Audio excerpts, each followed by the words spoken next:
Okay, hello everyone. Welcome to Lift Economies, the Next Eggs, December 12th Ask Me Anything session. I had a few people being like, what's an AMA? It is Ask Me Anything. And we're so delighted to have such an awesome crew of people here. We had such an overwhelming response to folks wanting to be here, and that is great. And so before we get started and kind of dive into all things values aligned investing, I'm just going to share what I think all the lawyers in the room probably want us to do is a little bit of a disclaimer. Um, all right, so if you can see my screen, just a quick disclaimer, I'm just going to read this verbally for folks who are auditory learners. Lift Economy is a worker-owned cooperative and impact consulting firm. We are not a registered investment, legal, or tax advisor. The information we provide is for general education purposes only and not intended to replace any sort of professional services.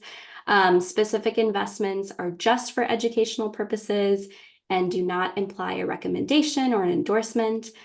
We always encourage you to do your own research and due diligence and seek professional advice before making any decisions. And so with that, we are now officially ready to get started. So I'm going to kick it off with Angela to introduce herself, and then we'll just go down the row. So take it away, Angela. Hello, it's so nice to be here, especially with our esteemed panel. I'm really excited to get to hang out with everyone today. My name is Angela Barbash. I'm one of the co-founders of Revalue. We are a registered investment advisor located in Michigan, but with clients coast to coast. And I've been an advisor for over 20 years now, which is wild to say. So thank you very much for having me, and I'm looking forward to the conversation. Thanks, Angela. Janine, do you want to jump in? Sure, happy to. Hi, everyone. My name is Janine Firpo. I have been an investor for 35 years. I'm based in California, in Oakland, and I have been what I call a values-aligned investor for 15. So I have been trying to invest all of my assets, starting with my cash, through everything I own in the public markets. I learned about private investing recently, and all the way to real estate in ways that align with my values and create a better world. About 6 years ago, I retired. I took control of my money to make this happen more quickly. And in doing that, I started to realize any of us can invest this way, and we can start very simply with our cash. And during COVID, I wrote a book because I found that 85% of women and 95% of millennials want to invest this way. They just don't know how.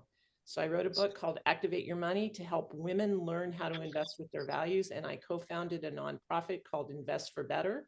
And we put women together in investment clubs, and we teach them how to become confident investors and move their money in ways that align with their values without giving up financial return.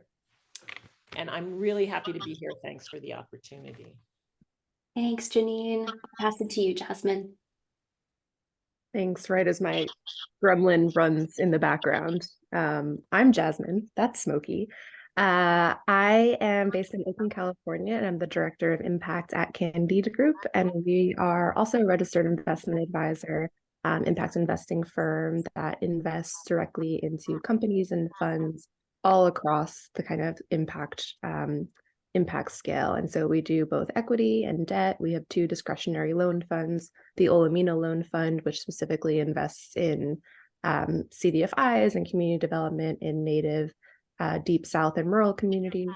And then we recently launched a new fund focused on climate justice called the Afterglow Fund. So that's my day job, focused on really working with foundations, families. And then my kind of night job or weekend job has been for the past 3 years working on a book that's specifically for everyday people, especially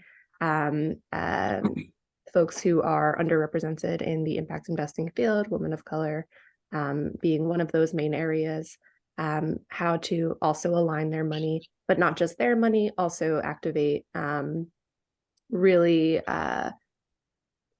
innovative models around things like community investment, direct public offerings, and thinking about the ways that we can move really large budgets beyond what's in our own bank accounts. Thanks, Jasmine. Jenny, I'll pass it over to you now.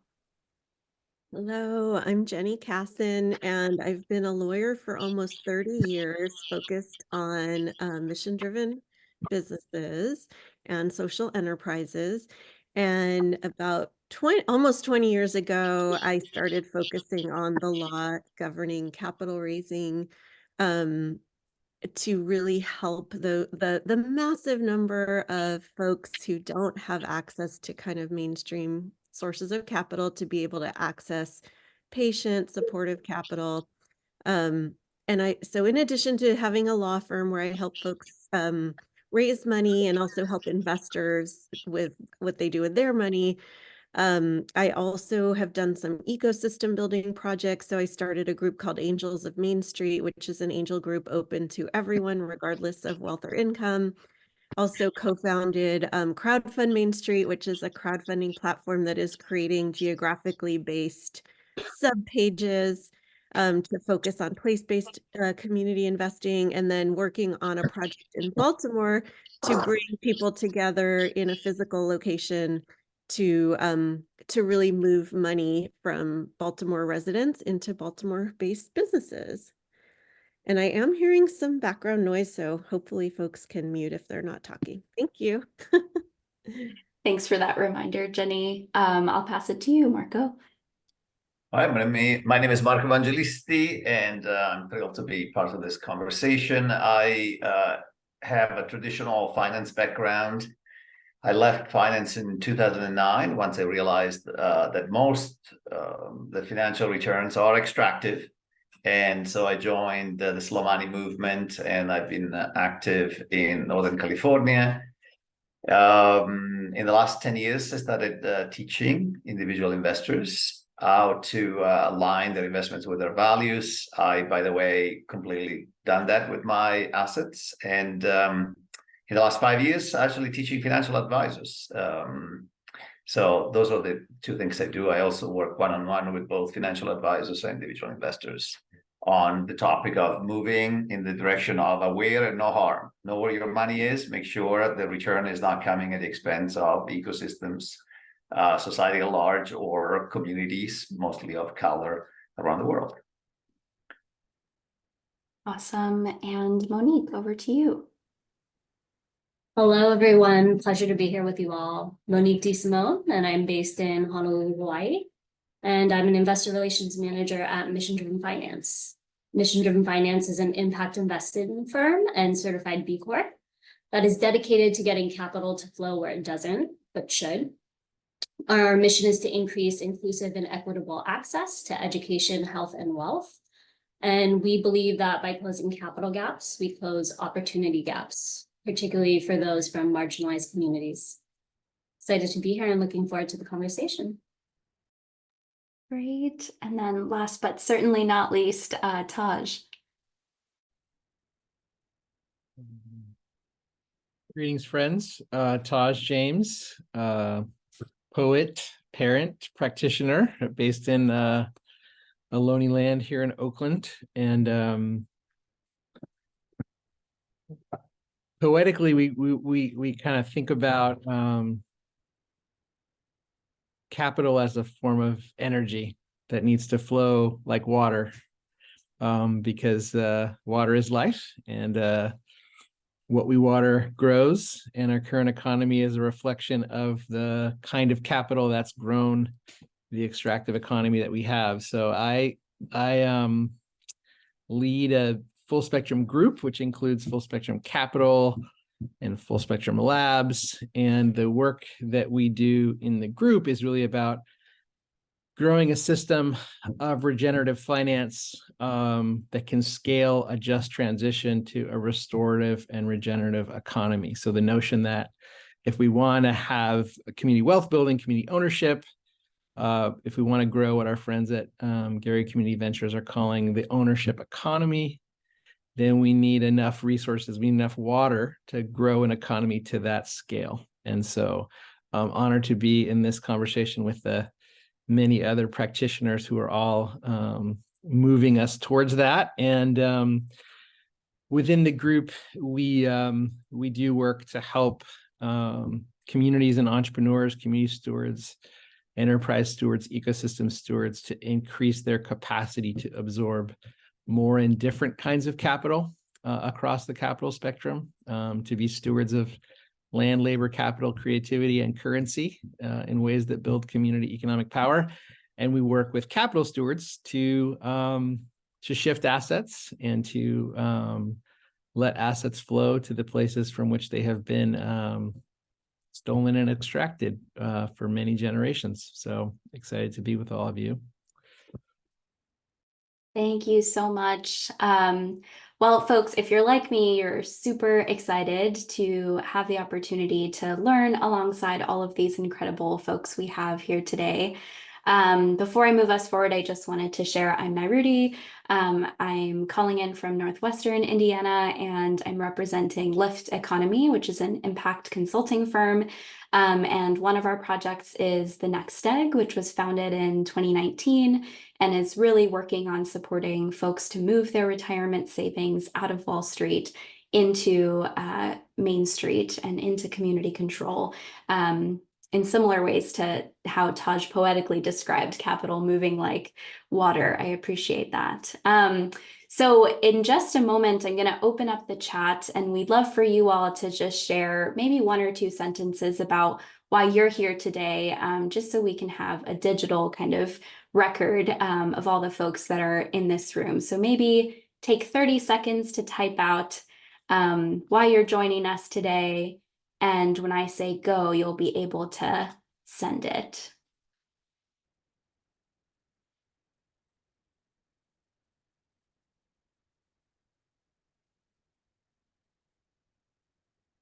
All right, you should be able to send to the chat. Yes, be sure to select everyone. Good reminder. And as those chats are flowing in, I'm just going to remind folks of our speakers. I know there were a couple of questions about who's who and what organization are they from. Here's a good visual representation. Unfortunately, Cameron from NC3 could not be here today. She's got a kid who recently broke her leg. So she is supporting family care things, but we're wishing her well from afar. But these are your esteemed speakers. All right. Awesome. I see some people. Marco, you've got some slow money fans in the room. Finance as a tool for social change. We've got David Kennedy using a self-directed retirement account. That's exciting. Oh, we've got some CDF5 folks here. Thank you for joining. Oh, a JEI fellow. Wow, shout out. My good friend Ayushi is also a fellow there, and she's great. Awesome. Oh, I love this. Catherine's sharing that she's interested in finance flowing as a part of repair and relationship. That's fantastic. Great. We'd love for those things to keep flowing. And I'm going to turn us over to our agenda for today. So as I mentioned, we had an overwhelming response of folks that were curious about values-aligned investing and chose to spend their time with us this afternoon. As much as we'd like to get through all of the questions that many of you submitted through your registration form, for today's conversation, we're really going to be focusing on these few things. We're going to go over sort of the landscape of values-aligned investing, who's involved, what are some of the key considerations in our industry, how does one get started? I know many of you had questions about that. We'll talk through a few legal and financial considerations that are important to think about when you're investing in this way. We have some really exciting conversation around how do you actually get your money out of Wall Street? What mechanisms are there? What opportunities are available? What resources? I know many of you had questions about that. We'll have some time to share a few case stories from our panelists and then some current opportunities before we close. And how we're sort of structuring the conversation is we have a few pre-seeded questions inspired by the ones that many of you submitted that I'll ask our panel at the top of each of these sections. And then in the middle, we'll open it up for Q&A. So that is sort of our roadmap today. And thank you so much for joining. Okay, so let's get started. What do we mean when we talk about values-aligned investing? So when we're talking about values-aligned investing, there are a lot of different models and perspectives and frameworks out there, and it can get kind of confusing, especially if you're not really familiar with the industry at all. And also, there are a lot of reasons why someone might be interested in investing, whether it's wanting to save for retirement, build generational wealth, or even, like many of the people in this room, redistribute their own assets to their local community members. And we know that all of that, including positionality that folks hold, has a lot of influence on what kinds of investing and investments someone might be interested in. So right now, I'll pass it to Marco and ask, can you briefly talk us through what the landscape looks like here? And I'm happy to share slides too. Good. And can I just share the slides from my end, or Sure. do you want to advance the slides yourself? I can do them for you if that's easier. Let me see. Maybe I'll have them right here. Okay, here. Okay. I'm ready to go. Go for it. And slideshow from the beginning. Okay, good. So I'm going to share my screen for a second. And this is just a classification I came up with to make sense of the space, and hope that is of use to our conversation. So here is the slides. I call this Toward Aware and No Harm Investing investment classification. And basically, what are the terms? I divide investments in 5 categories. Most of the investments we make are through intermediaries or mutual funds, and we're not really aware. So I call that unaware investing. There is the potential that those investments are extractive if you don't know what they're doing out there. Then there is aware investing, you know where the money is. No harm investing, positive and restorative. And then at the end, I will try to put in this context of this classification some of the other terminology that have been used for alternative types of investment. So let me start with unaware. You know, the vast majority of investing, especially via mutual funds, ESG and SRI mutual funds and ETFs are a marginal improvement, but they mostly still fall under the rubric of unaware investing. If you have an ETF or an ESG, you might not be aware of all the elements, all the companies in that fund. Aware investing is usually if you buy a stock or a bond, you know where your money is. So if you buy shares of Apples, for example, you know your money is with Apple. So it's aware investing.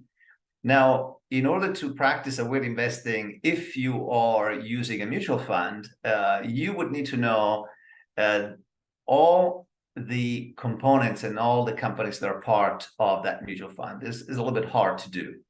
Now, no harm investing is an aware investing that also, you know, as before, it requires full awareness and transparency to the ultimate component of one investment, and this is hard. Requires knowledge of no harm as opposed to lack of knowledge of harm.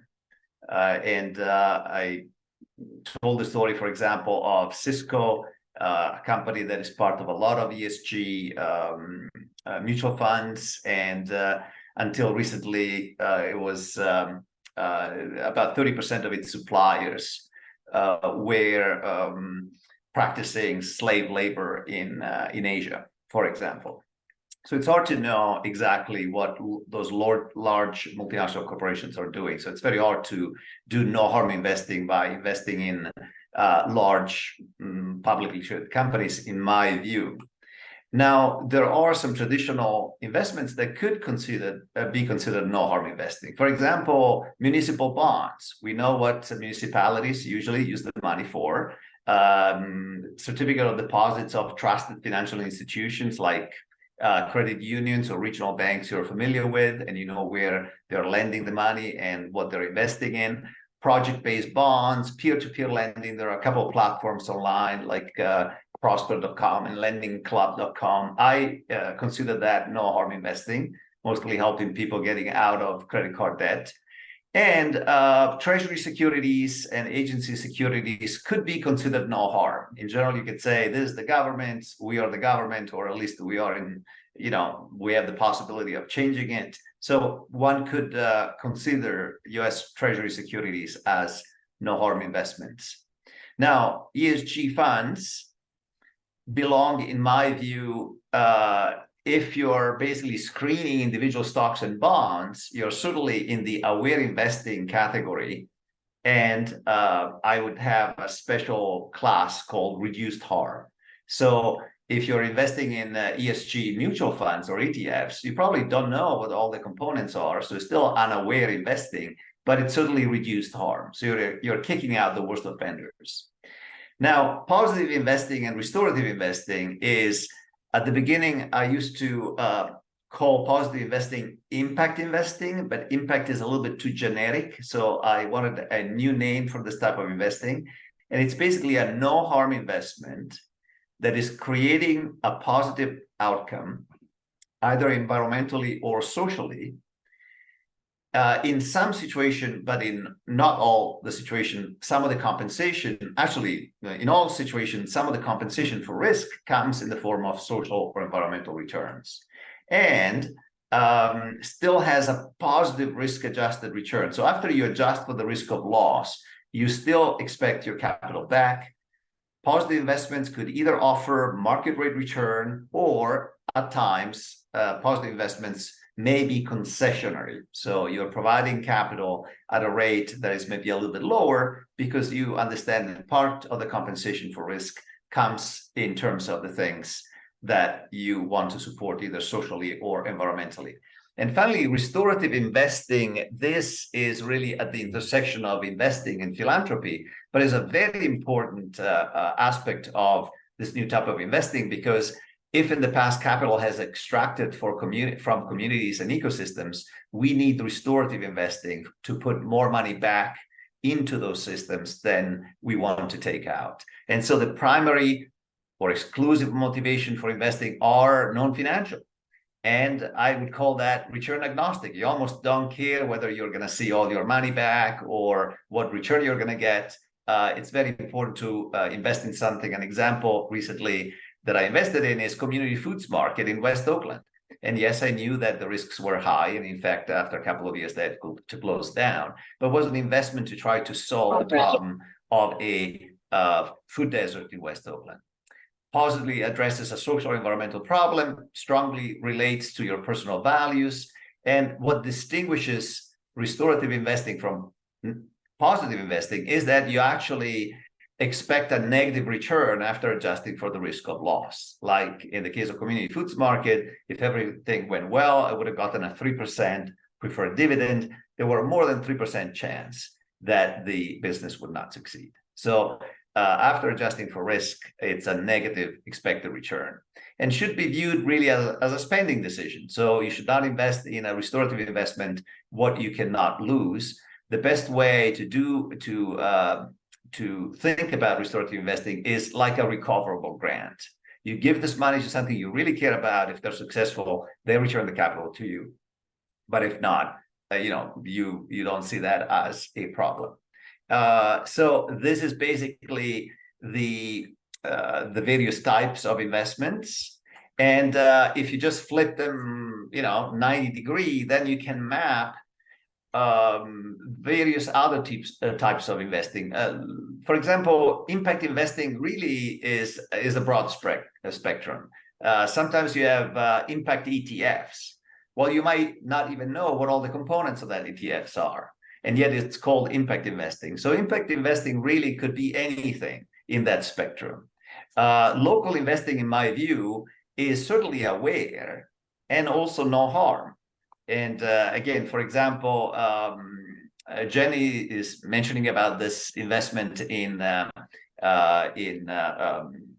Baltimore, right? That is a local investing. In this particular case, is a positive investment because it's trying to solve a problem. and you know where the money is, and you know it's doing no harm. Slow money investment also, I think, falls between no harm investing and restorative investing. Again, a community foods market was a slow money investment in the restorative category. Community investing is the same. You know where the money is. They're trying to solve a problem, trying to grow the local economy. And finally, again, when we use the term social justice investing, it's very broad. I mean, there is a social justice ETF, right? There are maybe 800 names in that ETFs. If you don't know all the companies, then it's still unaware investing, in my view. But it could be positive. It could be no harm investing. Social movement investing also. It's interesting, since they shy away from publicly traded companies. I think we are in the field of aware investing or better. And the same with regenerative investing, is a term that has been very generic at this point. Now, when we talk about solidarity economy investing, I think this is squarely in the positive and restorative investing. So I hope this way of thinking about investments, unaware, possibly extractive, if you don't know where the money is, aware, you know where it is, no harm is you know where it is, and you have knowledge of no harm, as opposed to lack of knowledge of harm, right? So obviously investing in a CD of a CDFI, for example, is a no harm investing or a positive investment. And restorative investment are the most speculative ones, usually startup companies, or if you make a loan to a farmer, chances are that's a restorative investment, meaning a bad season could cause that farm not to be able to pay you back. And yet those loans are very important. So that's basically all I wanted to share in terms of this mapping of types of investing. And I hope this is helpful.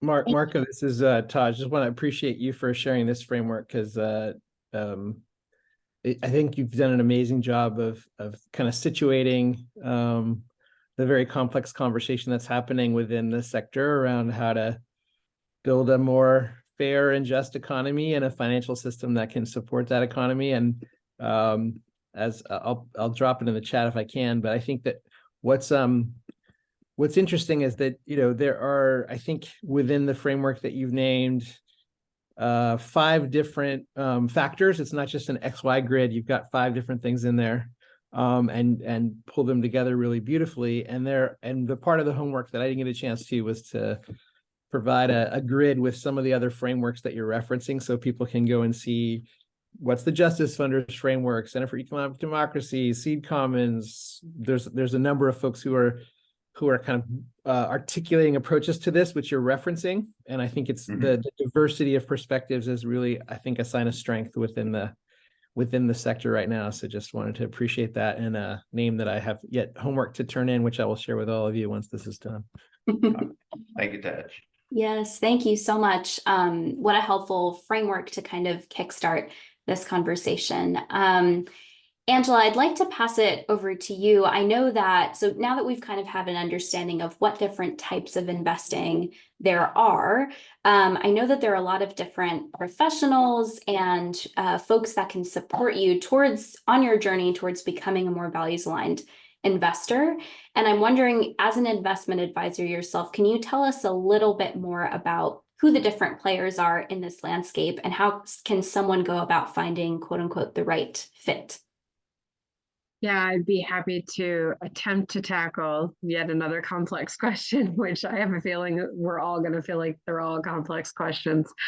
So in the world of getting help, I think that most professionals out there are going to fall into one of the following categories. You've got coaches, which provide one-on-one coaching or cohort type of programming.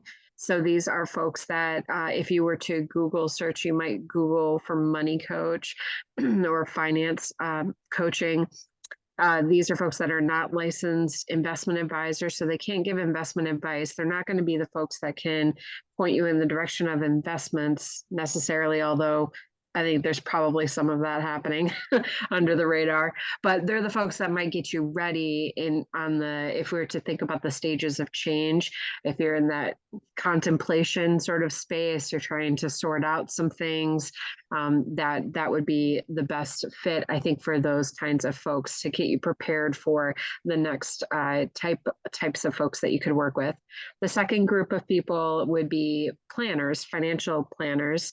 These are folks that are also not investment advisors, not going to do that piece of the work, but can do all the financial planning to help prepare you for the conversations you'll have either within your community, with your peers, with an investment advisor about how much you could invest, what could you afford to do, how much is enough.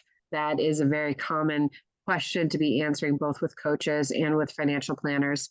Then you've got investment advisors. That's what we are. And that comes in the form of a registered investment advisor, is the terminology that you'd be Googling, or RIA. And our technical titles are investment advisor representatives within that world. And that does require licensing, and those are the folks that can point you towards specific investments and do the due diligence for you or with you. And then there's a couple of other kinds of people I want to give a shout out to.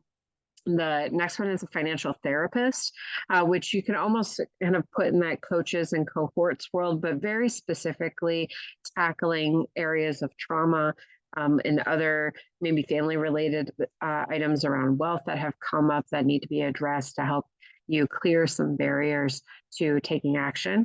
And then there's comprehensive registered investment advisors. So not all investment advisors do financial planning, not all financial planners do investment advising, but there are comprehensive firms out there that do both. And so I think knowing what you're looking for as a starting point can help then narrow down the types of people that you might be looking for through Google searches or through your network for referrals.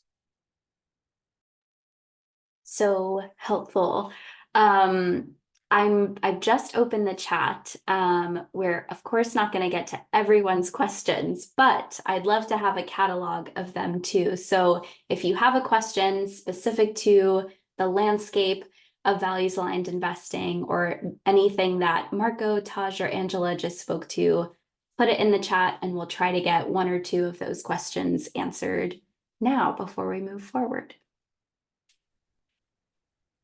Rhudy, before the questions come in, I also just wanted to mention that in addition to financial advisors, there are great books, there are great tools on the web. If you want to go that way, if you're interested in doing things where you're working with more than one person one-on-one, there are things like Invest for Better where you can work in community. So there are financial advisors and all of the things that Angela said, and there are also a whole wealth of other types of resources to help us get started in values-aligned investing.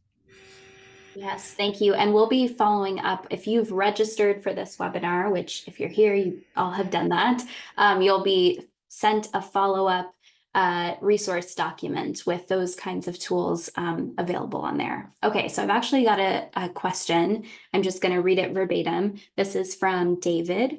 I'm interested in thoughts on how to think about non-Wall Street investments in the context of portfolio planning.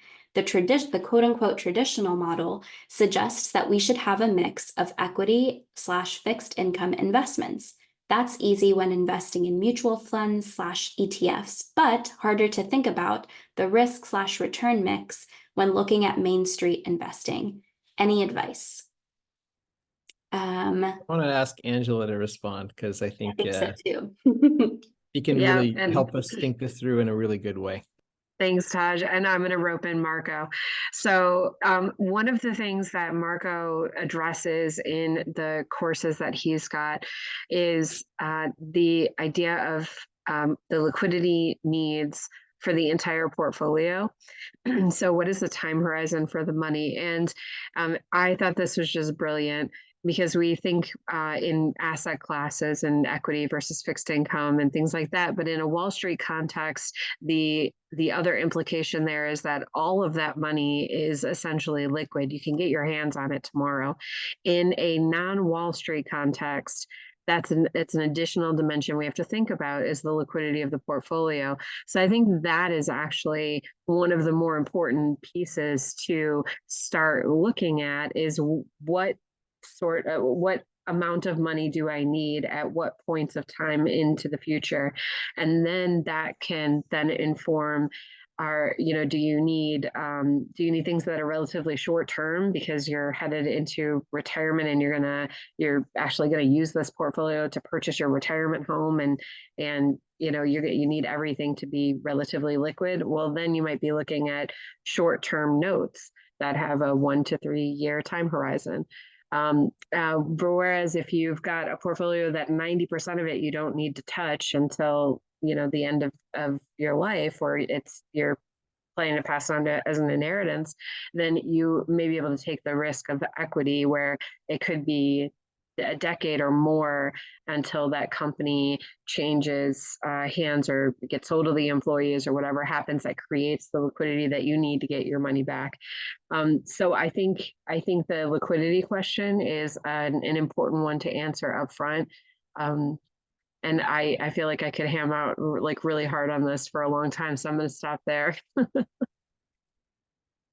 No, that's maybe one comment is because I used to teach chartered financial analyst for 12 years in San Francisco, and so the issue of asset allocation, whether it's tactical or strategic. The idea is that you can do the allocation in a portfolio is driven by the concept of an asset class. And an asset class is a group of investments that share similar risk-return characteristics. So if you're thinking about stocks and you have a very well-diversified portfolio, then you can look at the history of the stock market and get a sense for how much it bounces around, what is the long-term return you can get from that. The same with bonds.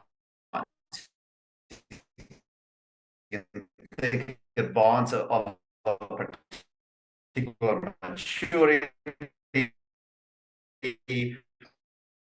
Oh no, Marco, your audio is breaking up for me. Are other folks having a similar? Okay.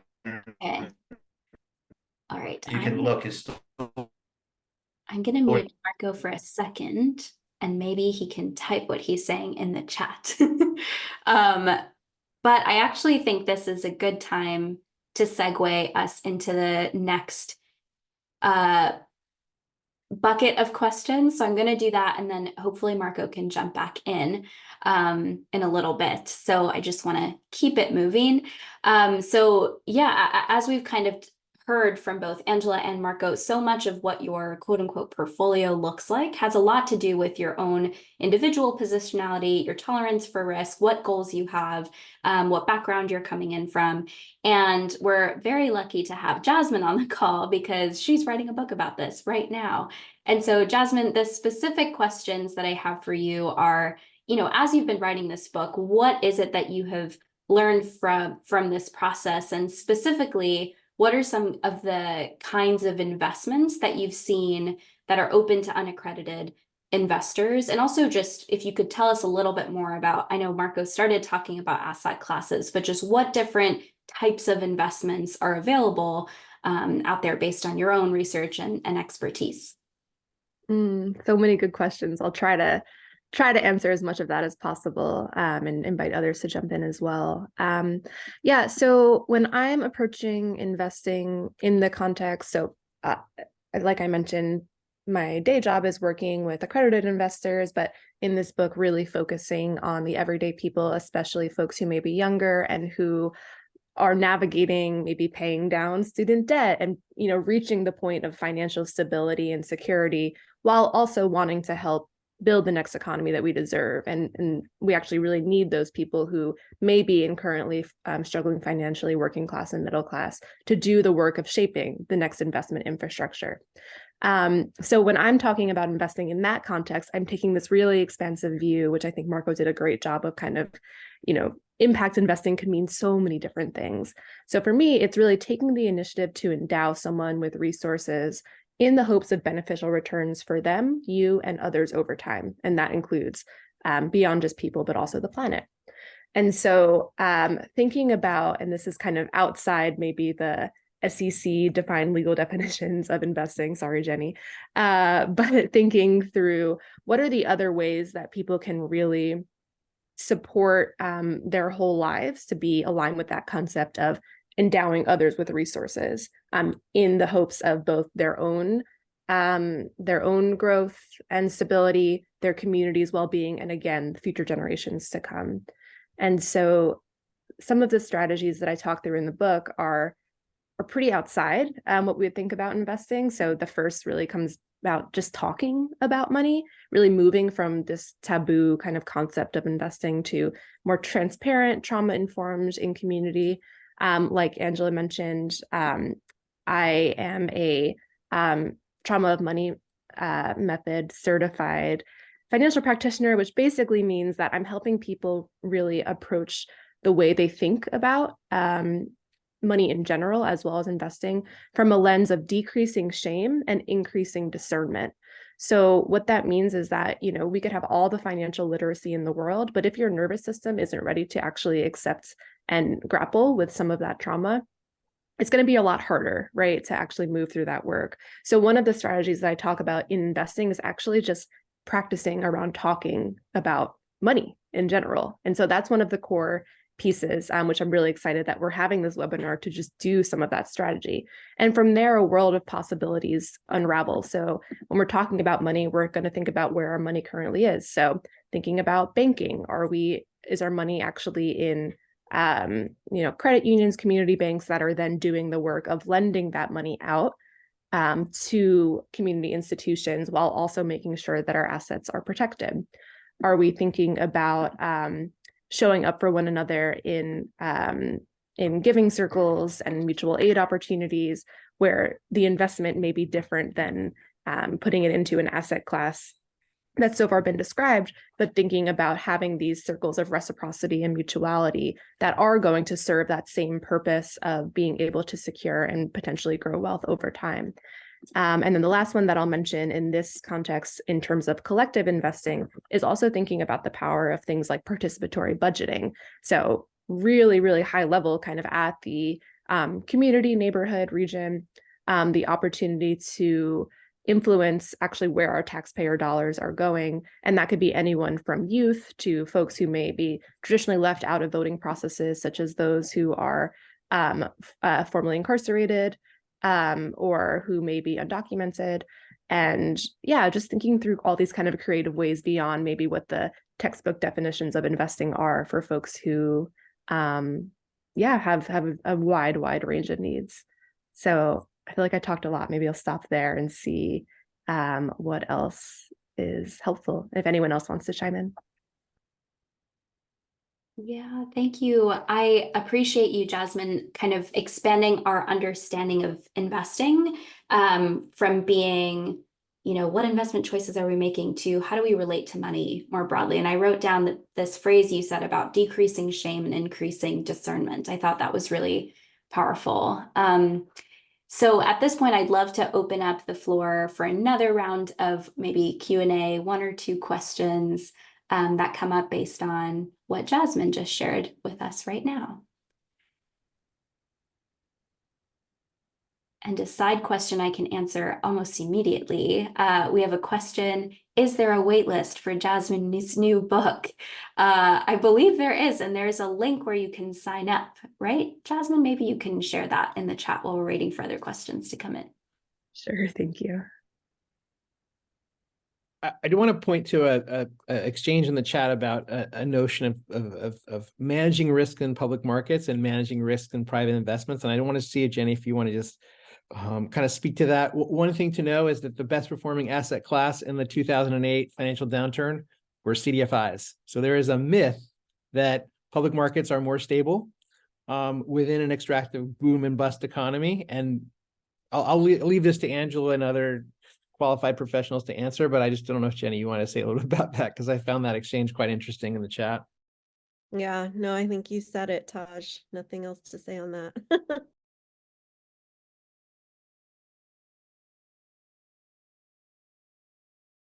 Okay, we've got a question come in. Okay, so this is from Rebecca. what are the options for low-income people being able to get involved with value investing? Great question. So I think you can start with your bank.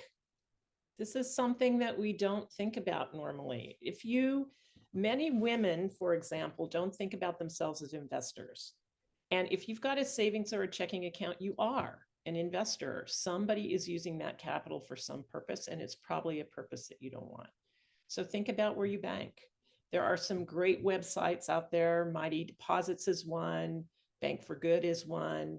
There are ways that you can find financial institutions in your own community or around the country that can help you support underserved populations in your community, that help you uplift women, that invest in Black individuals or Native American individuals, that support agriculture. There's all kinds of choices in your bank, and a really easy way to start is with your savings account.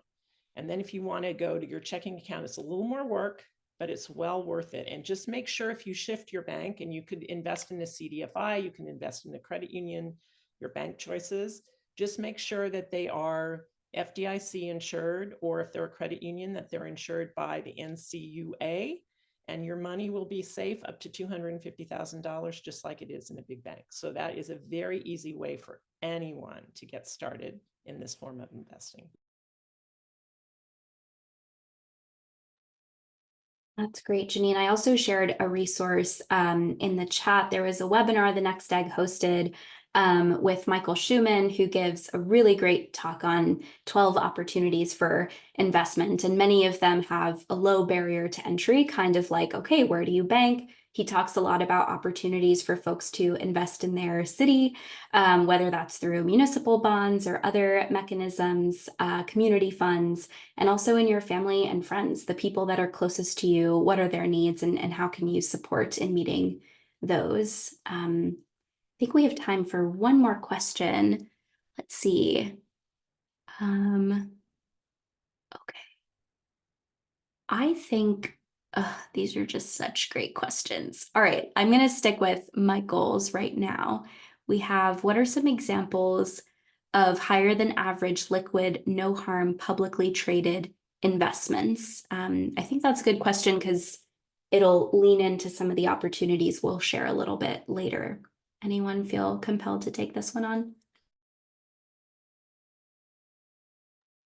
I would love to, but can't. It's not something investment advisors, generally a question investment advisors will answer publicly, because anything we say is essentially construed as an investment recommendation. But I do hope that someone else who's not a licensed advisor can speak to that. I'm willing to take a crack at it. So first of all, I think that you're wanting to maximize your return and do good at the same time in the stock market. That's maybe a thing you can do. It's maybe not. I mean, most of us talk about what we want to see as a return when we're doing well that is as good as market rate. So first of all, you're never going to completely maximize in the stock market. You might find an investment that does really, really well one year, and then it doesn't do as well the next year. So it's very volatile. If you want to start investigating investments that do well in the stock market, index funds, ETFs, one of my very favorite tools that you can use to see how any mutual fund, index fund, or ETF shows up against a range of values is As You Sow, Invest Your Values. Just Google As You Sow, Invest Your Values, put a ticker into that tool. It will tell you how that particular investment stocks up, and then you can use that tool to find other investments that do better. It's not going to go all the way that Marco likes to go with these funds. You won't know exactly what's in it, but you will know that you can do better than what you're doing before. And many of those investments are doing better financially as well. So that's a great place to start too. Thank you. I actually think we have time for one more question because I think this is a juicy topic. We've got one from a participant who writes, what about young middle-class people who also want a certain amount of liquidity in case they want to buy a house, for example? Also, does the panel believe in what maybe I understand resource generation is saying about expecting any amount of returns to be a form of extraction? So we've got two questions there, one about liquidity, which I think, Angela, you spoke to earlier, and then the other kind of really thinking about what does it mean to want a rate of return overall from any investment that you make. Maybe, Angela, you can kick us off and then pass it to someone. I'm going to pass because I was answering a question in the chat. I did not hear you. I would just be flying by the seat of my pants on that one. No, Yeah. that's okay. I know it's hard to track all the things. It going. is. I love me some resource generation. Yes, go for it, Taj. So this right now we do not live in a society that has a very strong social safety net or economic safety net relative to many other places in the world. So I think that the more economic assets a person or a family has, the more flexibility they have with what they can do with those assets. And just to state the obvious, the less assets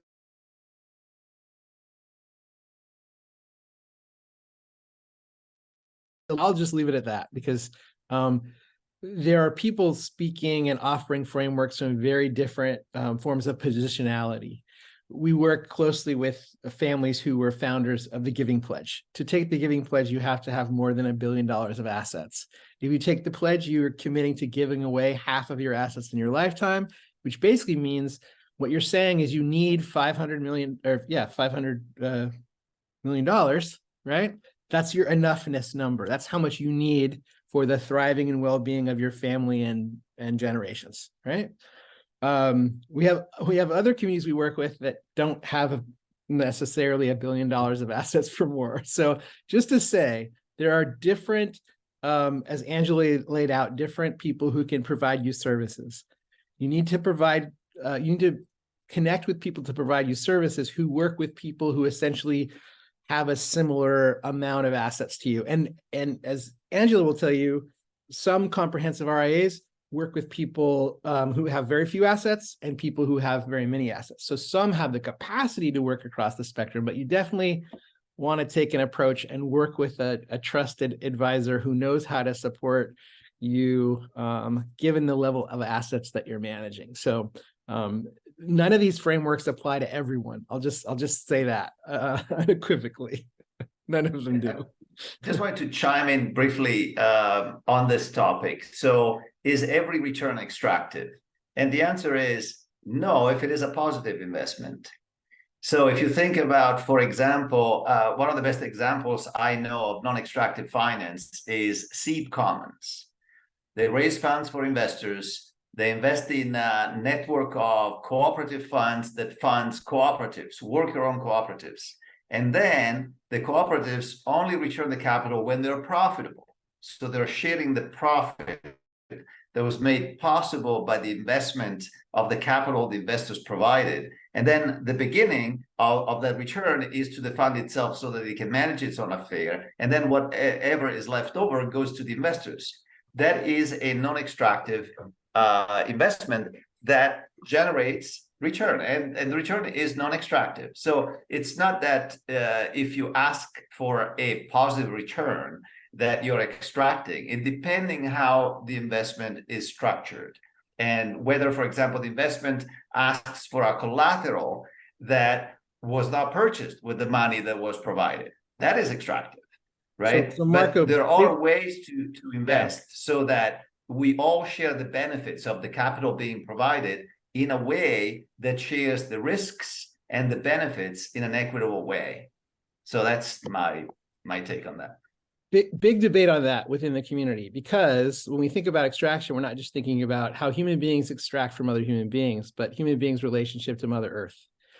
The Seed Commons was started as an organization used to be called the Working World, and they started by helping a set of workers in a window factory in Chicago convert their factory into worker ownership. That factory creates PVC windows, right? So from an ecological perspective, the actual economic activity is quite extractive and harmful relative to Mother Earth. Like you can cooperatize a fossil fuel company.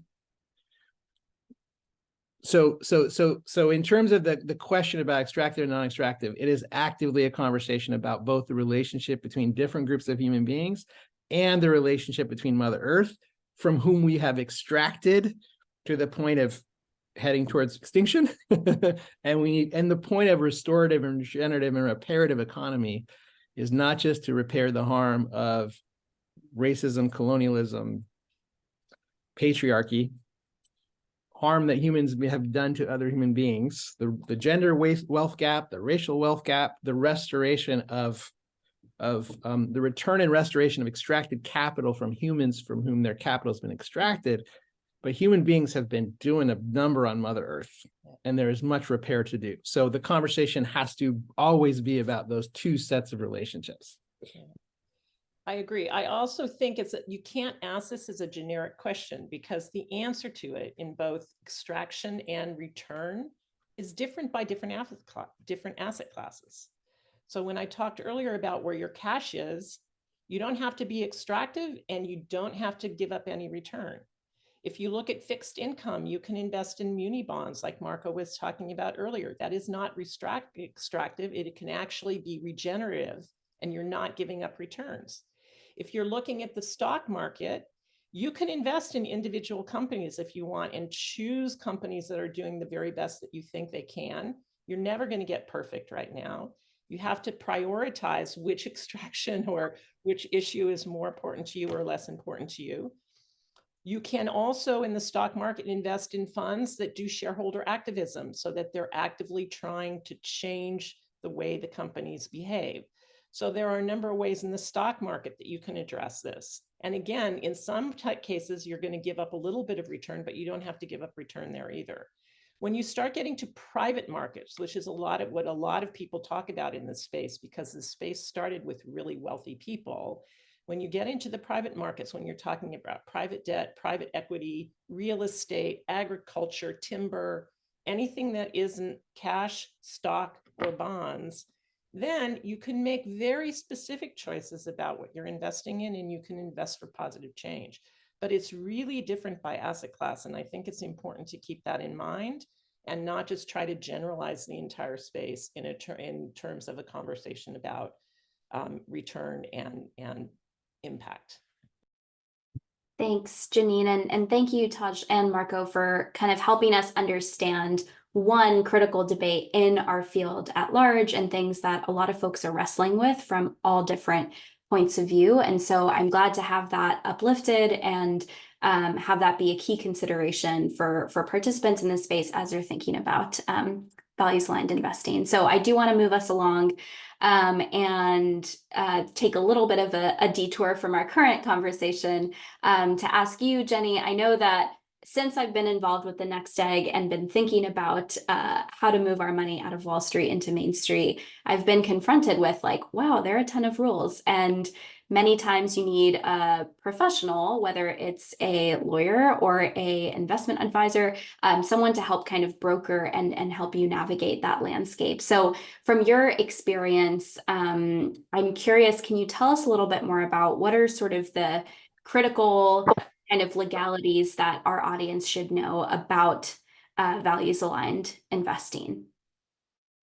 Sure. Yeah. And that's one of the reasons why so many people put their money into the public markets, because there's only, what is it, a few thousand companies in our country that are listed on the public markets. It's like less than 1% of the companies in our country. And so when you think about like, where is most of our money invested, it's invested in a tiny percentage of the companies that need capital. And, you know, arguably the ones that are on the public markets are not in as much need of capital as the other 99%.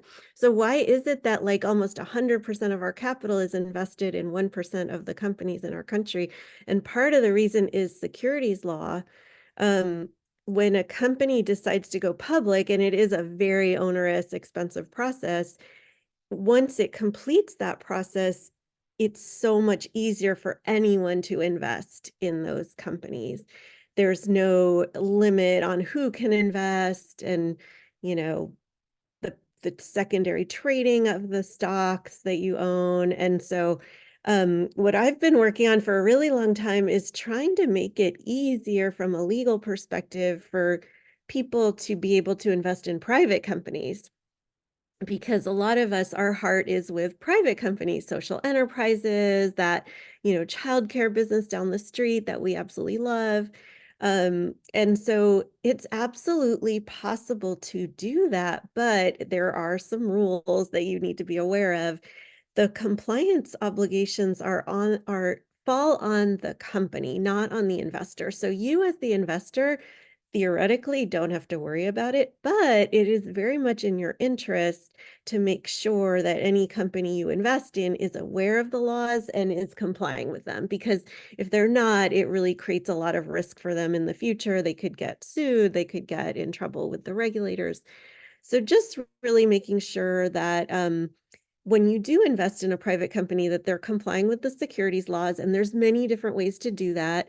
Investment crowdfunding is one of the options that's available for compliance for a company to be able to offer an investment opportunity to the public. And it is one of the best ones because it does allow anyone in the country to invest. You don't have to worry about your level of wealth or income or what state you're in. So those are great options, and there is a proliferation of websites where you can find those offerings. You do have to go to a website that is you know, licensed and regulated to offer these investment opportunities. And a lot of folks have been putting some of those in the chat. Unfortunately, that industry is still a little bit Wild West. There's still a little bit of crazy stuff going on in there. So like, do a little bit of homework before you just jump into an investment on a crowdfunding platform. So that's one piece of the legal aspect of investing, is just making sure that the companies that you're investing in are complying with the securities laws, and, you know, choosing a strategy, because there are many, to make it legal for you to invest in that company. The other big piece that people don't think as much about is like, what are the legal documents that govern your relationship with the company? There's so many different kinds of documents that people invest in. And sometimes when people go on investment crowdfunding platforms, they'll hit the invest button and they don't even know what they're getting. So it's important to understand the legal documents governing the investment. And as Marco said, like, there are some legal documents that inherently contain extractive terms that are not good for anybody. They're not good for the company that's raising the money, and they're not really good for the investors either, because it almost contains the seeds of destruction of the whole thing. So, you know, if you have a good lawyer who understands kind of all of the different options of how investments can be structured, hopefully the investment tool will be structured in a way that is really consistent with what the business is trying to achieve. You don't want to try to force a square peg into a round hole. There's one type of investing, which is the venture capital model, where you're pushing the company to grow really, really fast so that there can be an exit, which means they sell as quickly as possible to a larger company or do an IPO. Most companies, that's not a good fit for them. But so many people try to force companies into that because that's kind of a very standardized way of investing. And unfortunately, a lot of the companies that are raising on crowdfunding platforms are using tools that kind of are the only way the investors will ever get paid is if there is that big unicorn event, which is very unlikely for most companies. So there's ways that you can invest in both equity and debt that are more designed for like a steady growth company that becomes profitable over time. That it doesn't have to have that big, giant, unlikely event for you to get paid. So those are some of the main things. And of course, there is the whole thing of investing your retirement funds, which there's a whole other level of legal requirements around that, which I will not get into because that's not my expertise. But hopefully, if you have a good, self-directed IRA, you custodian, they will take care of that for you. Thank you, Jenny. And actually, before I open it up, I'm wondering for some of the newer folks in the crowd, if you, Jenny, or maybe you, Janine, because I just saw what you chatted in, if you can tell us what is the difference between a debt investment and an equity investment, and how can someone who's new to this field kind of discern between the two, and sort of what are the implications of an investment like that? Yeah, and honestly, we are starting to see a little bit of kind of, or not even just a little bit, like some overlap between those two, or like graying of the line. Um, from a tax and accounting perspective, though, what you invest in, it has to be characterized as either equity or debt. So debt is basically where there is a commitment to pay it back over time. And there's many different ways it can be paid back. But if you're investing in debt, it's somewhat safer because your payback legally will come before any equity investor. An equity investor is getting an ownership interest. Usually there's kind of some weird exceptions to this, like with the safe, but you're basically getting an ownership interest in the company. So what you're entitled to is sort of the residuals after all the creditors are paid. So, you have to make sure your lenders are getting paid, you have to make sure your suppliers are getting paid.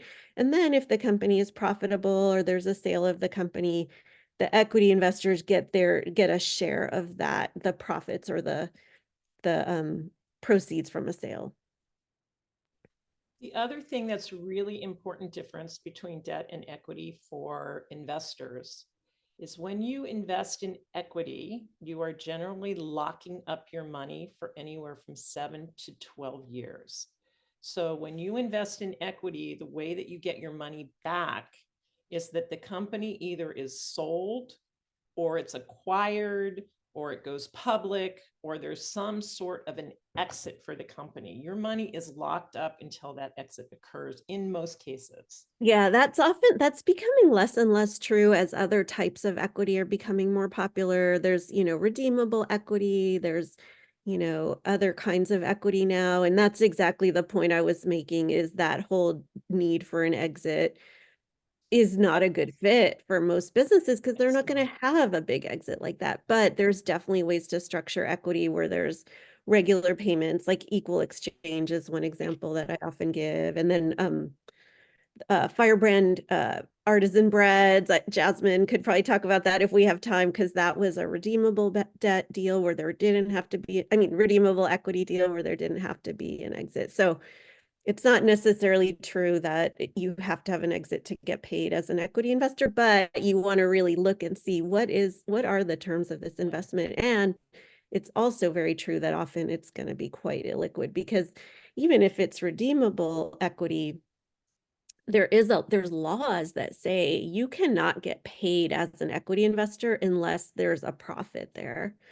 So, if you're getting paid out of net revenue and the company isn't profitable for many, many years, you're not going to see a lot of money for a while. I think what you're saying is absolutely true. And I mentioned that one of my favorite investments is something that I learned about from Jenny. And she is, in my opinion, the queen of this alternative way of investing. She's fabulous at it. If you want to get involved in a deal that way, she is one of the great people to go to. A lot of stuff, though, is still more traditional. And debt is a great way to get paid back regularly and in a shorter term. So, but Jenny has written a book on this. It's a great book. I think somebody mentioned it, about how you can raise money in different forms. And it's a great book for investors to read too, because if you want to invest in different structures that are not the traditional debt and not the traditional equity, it's a great way to learn about what those alternatives are. Highly recommended. And I hope everyone will read Marco's book, Jenny's book, and Jasmine's book. And if you are saying, hey, I don't want to become an expert on investing, I just want someone to help me figure this out, Jenny can help you out. Angela can help you out. There are people who can guide you by asking you very simple questions about what you need to do and how you want to do it, and they can help find opportunities for you that are appropriate for your needs and for the things you want to avoid, the things you want to support. And I think I can't reiterate enough the list that Angela laid out at the beginning of the different kinds of people who can guide you in the journey. If any of this is confusing to you, make sure you find the right guide to walk you through it, because that just makes all the difference. Not that you can't do it yourself, but a guide is highly recommended. I'll just put one on that of just no one knows everything, maybe except for Jenny, but everyone knows something, right? And so this is why it's such an important piece around this ecosystem building and field building, that we're all connecting to one another, and that folks are explicitly making those connections of saying, yeah, we get to do this together. No one could do all of this work alone. So just thanks for mentioning that, Taj. And that's actually great segue, because we have about 15 minutes left, if you can believe it. And just a bit of a transparent facilitator moment. We had slotted in some time for case stories from some of our panelists, as well as some current opportunities for investment. But it's just been such an active chat and an active audience that I'm wondering if it's okay with our panel, can we just reserve the last 15 minutes for totally open Q&A? Okay, great, because we've got lots of expertise in this room and I want to make sure people get their questions answered. So let's see what's coming up. Okay. And I just dropped a bunch of links in the chat relative to the examples I was going to share. So they're there. Follow up if you have questions. Awesome. Okay, so folks, start dropping your questions in here, and I'm going to field them as they come through. So the first one I'm seeing here that has yet to be answered is, what is the best, no harm, or most values aligned crowdfunding platform? Maybe Jenny, if you want to take this question first and then see what comes up. That is a really tough one. I'm biased because I am a co-founder of one called Crowdfund Main Street, but we are seeing some not great behavior in the space. So I don't want to say which one is the worst and which one is the best. And I don't even know, honestly. There's too much to, no one knows for sure what's really going on. But my main takeaway on that would be, like, really do your homework and ask around.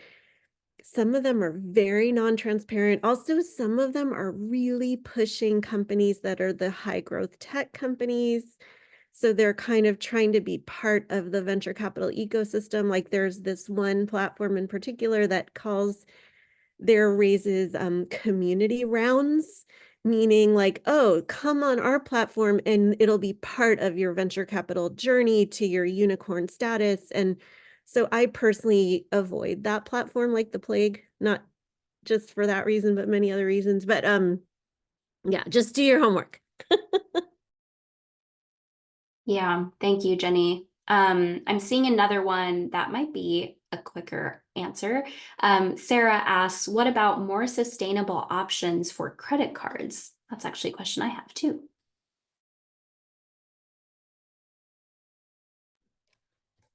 Go check out Green America. They actually list sustainable credit cards on Green America's site. Very helpful resource. Thank you, Janine. And ask your certified financial planner what you should be doing relative to debt, savings, and investment. Because if credit cards are a significant part of if credit card debt or use is a significant part of your financial profile, talk to your certified financial planner relative to investments you might make. So just. Awesome. I see a question here. Is there anything Is there anything that exists for values-aligned investing in the form of an app or robo-advising that can make this easier and more accessible at scale to the masses, or is that still a far-off dream? Angela, are you worried about job security? No, I wish I was. I want to be worried about, I want my industry to not exist one day, but it still does, because the world, it just gets more and more complex every day. I wanted to highlight Robo-advising is actually, the technical term for it is direct investing. And there are 3 primary providers out in the world right now, that maybe 4 if you add Alvest, but I feel like Alvest is using one of these 3 in the back end, but I could be wrong. Ethos, ESG, Ethic, and First Affirmative. First Affirmative is partnered with Your Stake, and I think all 3 you have to go through an advisor. You have to get to them through a firm. Janine, Alvest, are they using one of those on the back end? So Ethic, you have to have, I believe, a $250,000 minimum to get in. So the robo advisors that you would want to look at that are web-based robo advisors, Elvest is one. It's primarily for women. Betterment is another one that's doing values aligned investing. There are some others that are, I'm sorry to say, escaping my mind right now, but there are about 4 or 5 that are web-based robo advisors that you can use that actually have a values aligned element to them. Yeah, For and the I'll retail investor. And then Ethic is awesome. I love Ethic. So Ethic is actually a way that you can, what happens with Ethic is you take a questionnaire and you answer a bunch of questions about your priorities, and then they build a digital index specifically for you. And then they do investments that are very uniquely aligned for you. But unfortunately, that's something that's only available to higher net wealth individuals or people who are willing to put $250,000 into that investment. And you can only get into it through your financial advisor. yeah. And Ethos is fascinating too. They have a really interesting way to help you look at how companies and funds in the stock market are rated. They do a rating piece of work, which is really interesting. And some of that is freely available online. And 2 things I'll add to this as well, thank you, Janine, is that First Affirmative struck a partnership deal with Apex Clearing for a $25,000 minimum. And so, as Janine pointed out, 250 is really the standard minimum for direct indexing in the industry. So that's pretty special and an outlier for First Affirmative. Again, you still have to go through an advisor to get to that type of portfolio. But then the other thing I'll note is Revalue adopted one of these direct indexing solutions this past year, and it is still a tricky, what's your highest priority on values thing. Like it's just almost impossible to build a portfolio that has no values violations and is not just like all tech, in mid cap, so the portfolio gets more and more wonky as you apply more and more value screens to it. So just know that there's no real easy magic solution for advisors or for investors. I think after having looked in depth at all the options that are out on the marketplace, there's still some compromising that has to happen. Right. I think just to build on what you shared, Angela, because I know this is an important way that you work with your clients. If you're thinking about the framework that Marco offered in relationship to what's maximally possible within public markets in terms of getting money out of things that you don't want it in and getting it into things that you do want it in, there are some who will make the case that the ability to minimize harm and maximize benefits in public markets is extremely limited, which is why Revalue and other similar firms will work with you to shift more of your resources out of Wall Street into Main Street, because all the ways that Marco laid out in his framework, that is a place where you have a lot more sight, awareness, understanding of what the actual positive and negative impacts of the investments that you make are, which is why Revalue is not going out of business anytime soon. It's a tremendous amount of work.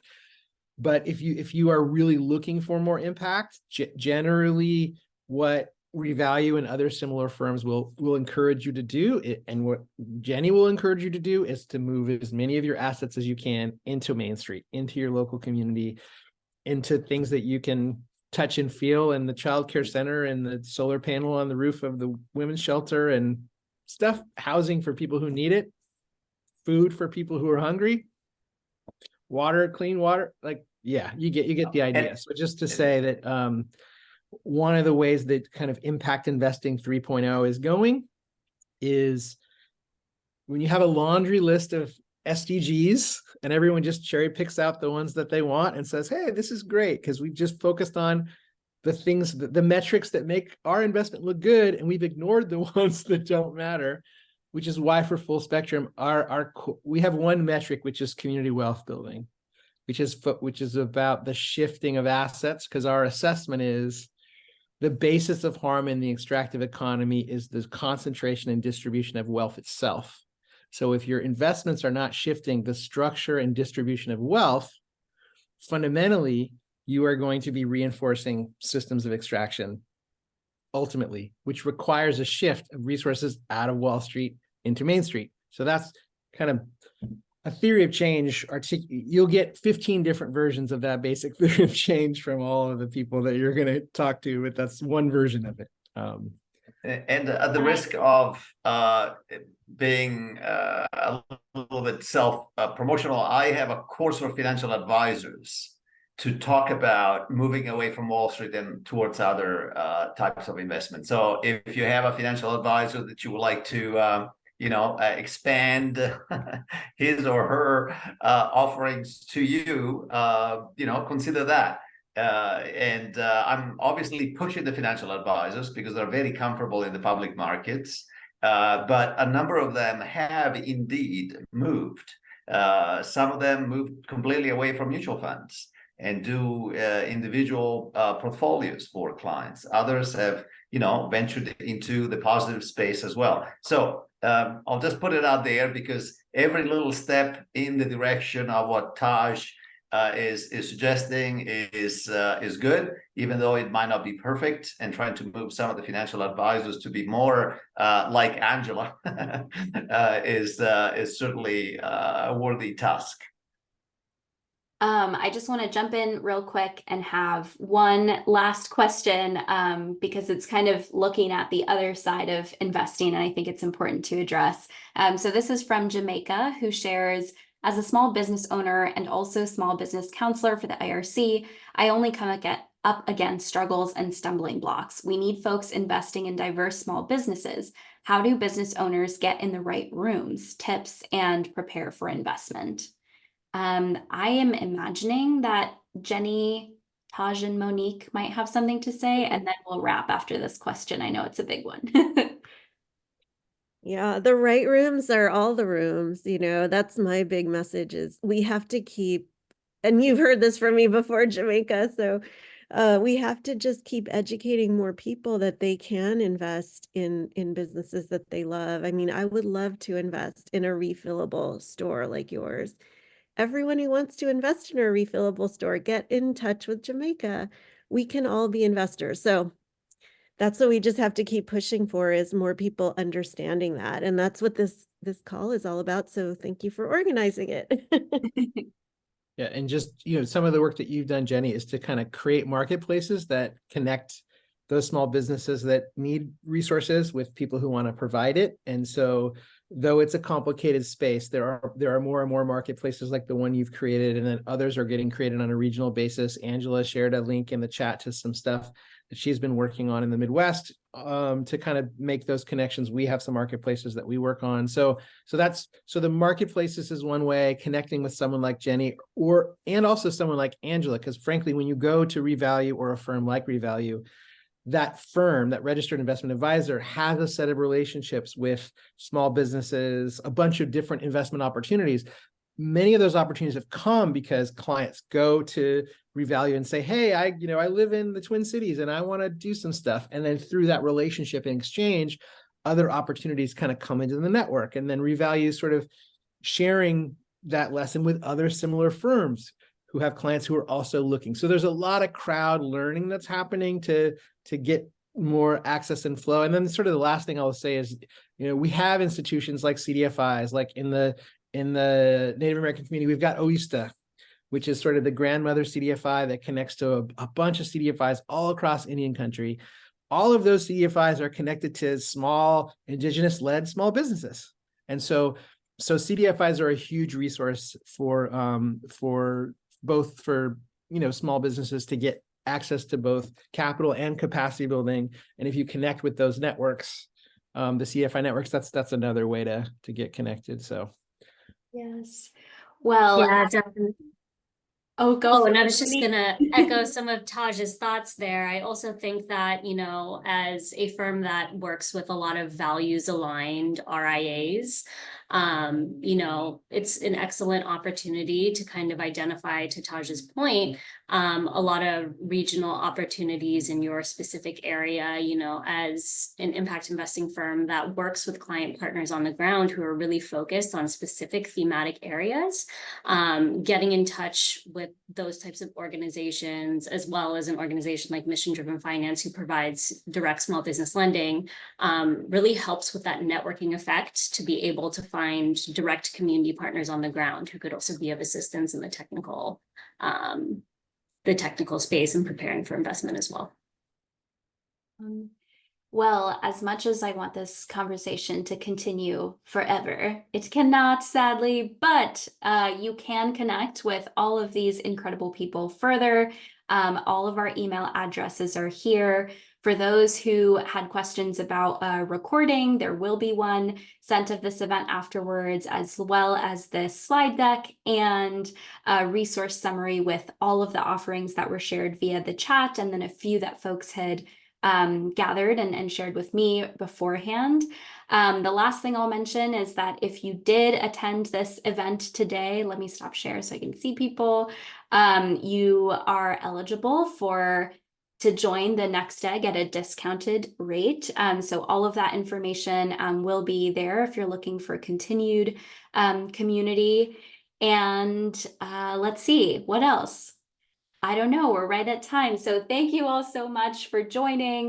Thank you to our panel of people. What an honor it was to learn from each and every one of you. And we hope you all stay in touch with each and every one of us.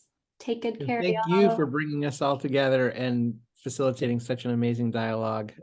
Just so much brilliance on this screen and in the chat. And I think just as we've learned, this is a community in which we're learning collaboratively. And as someone said earlier, as I think Jasmine said earlier, everybody knows a little bit of something. And when we put all that wisdom together, we'll get where we need to go. And I think this community is a great example of that. So thank you all. Thank you all. Thank you for organizing, Rhudy. Thank you so much. Yes, Good thank you fun. all so much. Okay, take care. Take care, folks. Bye.